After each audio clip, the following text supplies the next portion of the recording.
کیا آپ نے حضرت بی بی فاطمہ رضی اللہ تعالیٰ عنہا کے بارے میں ایمان افروز واقعہ سنا ہے؟ تو چلیے چلتے ہیں آج کی ویڈیو کی جانب۔ ایک دفعہ داماد رسول صلی اللہ علیہ وآلہ وسلم حضرت علی اپنے گھر تشریف فرما تھے کہ ان سے بی بی پاک فاطمہ الزہرا رضی اللہ تعالیٰ عنہا نے فرمایا، یا علی میرا انار کھانے کو دل کر رہا ہے۔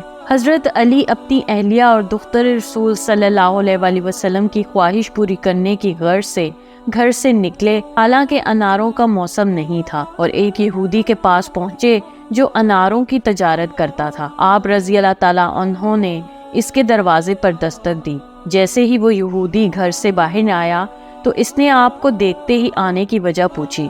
آپ رضی اللہ تعالیٰ عنہ نے اس یہودی سے فرمایا، مجھے ایک انار چاہیے۔ یہودی نے صاف انکار کر دیا اور کہنے لگا، میرے گھر میں اس وقت ایک دانہ بھی انار کا موجود نہیں۔ آپ رضی اللہ تعالیٰ عنہ نے فرمایا، انار تو تمہارے گھر میں ہے۔ اس نے کہا، میں موسیٰ علیہ السلام کا امتی ہو کر کہتا ہوں، میرے گھر میں انار نہیں ہے۔ آپ مسکرائے اور فرمایا، میں محمد مصطفیٰ صلی اللہ علیہ وآلہ وسلم کا داماد ہونے کی حیثیت سے فرماتا ہوں کہ انار تمہارے گھر میں موجود ہے۔ یہودی ابھی اپنی ضد پر اڑا تھا اور آپ رضی اللہ تعالیٰ عنہ سے تکرار کر رہا تھا۔ اس کی بیوی جو گھر کے پردے کے پیچھے کھڑی ہو کر سب سن رہی تھی، اس نے اپنے شوہر سے کہا، میں کلمہ پڑھ رہی ہوں، تم بھی پڑھ لو کیونکہ گھر میں انار موجود ہے۔ وہ یہودی یہ دیکھ کر حیران ہوا، گھر میرا ہے، علم علی کو ہے۔ اس نے کلمہ پڑھتے ہوئے انار حضرت علی کے سپرد کیا۔ آپ انار لے کر گھر کی طرف چلے کہ راستے میں ایک اندھا فقیر بیٹھا صدا لگا رہا تھا،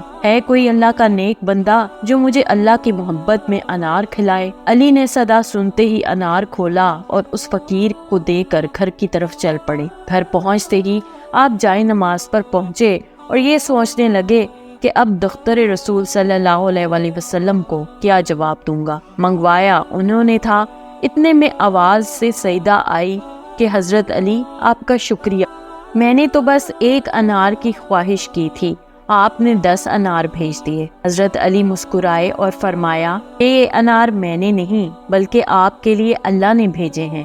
حضرت علی رضی اللہ تعالیٰ عنہ ہی مسلمانوں کے لیے اثار نہیں کرتے تھے بلکہ سارے ہی صحابہ رضی اللہ تعالیٰ عنہ کا یہی حال تھا۔ وہ تو خلافت میں بھی ہوتے ہوئے بیواؤں کا پانی بھرنے کو اپنے لیے سعادت سمجھتے تھے۔ 24 لاکھ یا 22 لاکھ مربع میل کی حکمرانی کے باوجود بازار سے یتیموں کا سودا سلف خرید کر لاتے تھے اور قافلہ کشوں کے گھروں میں اپنی پیٹھ پر آٹے کی بوری لاد کر پہنچا دیتے تھے۔ خدمت خلق میں اس انہماک کی بڑی وجہ یہ تھی کہ سرکار دو جہاں صلی اللہ علیہ وآلہ وسلم کی تربیت یافتہ غلام جانتے تھے کہ بھوکوں کا پیٹ بھرنے، بیماروں کی عیادت کرنے اور پریشان حال اور ضرورت مند انسانوں کی مدد کرنے سے ویسے ہی اللہ کی رضا حاصل ہوتی ہے جیسے ذکر و دعا، تلاوت، استغفار اور نماز روزے سے اللہ تعالیٰ کی رضا حاصل ہوتی ہے۔